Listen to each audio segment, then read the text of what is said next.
All right, this is the next chapter on solutions, and we're going to be looking at how solutions form, the properties of solutions, how do we measure the concentration of solutions, and at the end, if there are, we're going to tack on some things like pH and acids, bases very quickly. So in order to discuss solutions, we have to do some review. We said that a solution earlier in the year, so the definition of a solution is a mixture of two or more substances.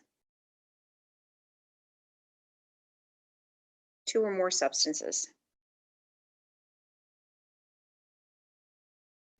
And for this chapter, we're going to add in the same phase. So what do I mean by that? Back when we did mixtures, we talked about maybe chili, and you have the broth and you have the beans. In this case, we're talking about at the end of the solution process, everything's either a liquid, everything's either a gas. So if you remember with mixtures, we had heterogeneous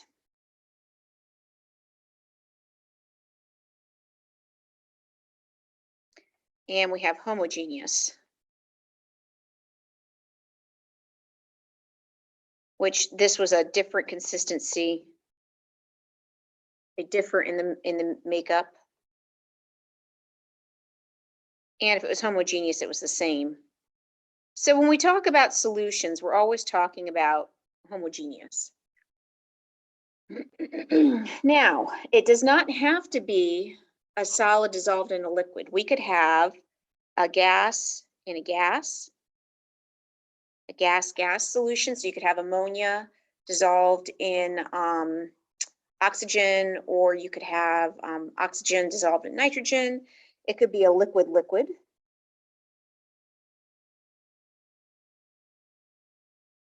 solution. So maybe you took acetone and you dissolved that in benzene, or you took, oh gosh, I don't know, something dissolved in another liquid dissolved in water. But most of the solutions we're going to be talking about are a solid dissolved in a liquid. And if you remember, we called that aqueous. Aqueous. So again, it doesn't have to be a solid dissolved in a liquid, but most of the ones that we're doing are going to be a solid dissolved in a liquid. We have two parts to an aqueous solution. So up here, we're making an aqueous solution. We're dissolving a solid in a liquid. In this case, the solute, in any of these, the solute is the substance being dissolved.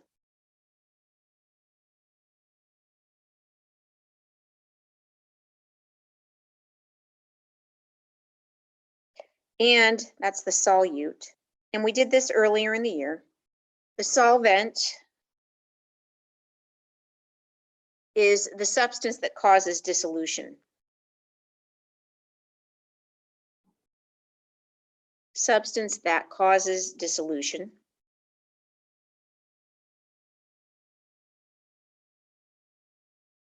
Now we talked about that earlier. So in this case, I'm taking, and these are usually, so let's also add that the solvent that we use most is water.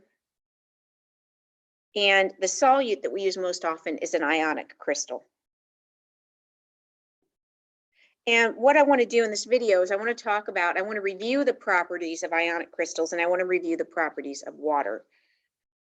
So an ionic crystal, let's say we have sodium chloride. If you remember, ionic crystals exist in lattice structures.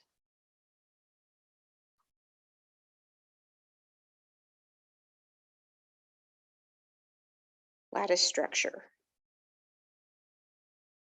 So I'm going to have, if I have sodium chloride, let me go with red and blue.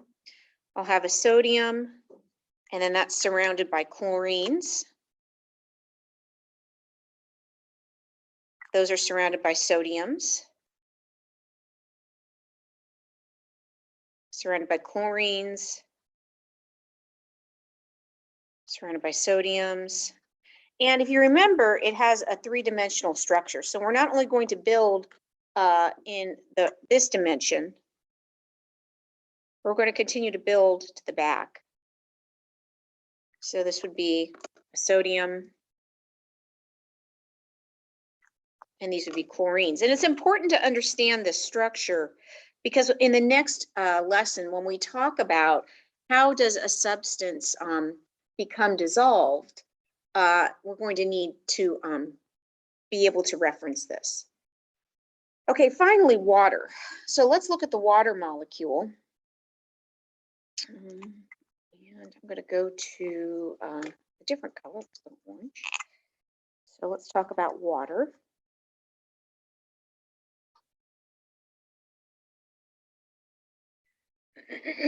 Some of the things that we learned about water back in the covalent bonding chapter, no, this was at the end of the ionic bonding chapter, is that it has a bent geometry. We know that this oxygen is has a higher electronegativity.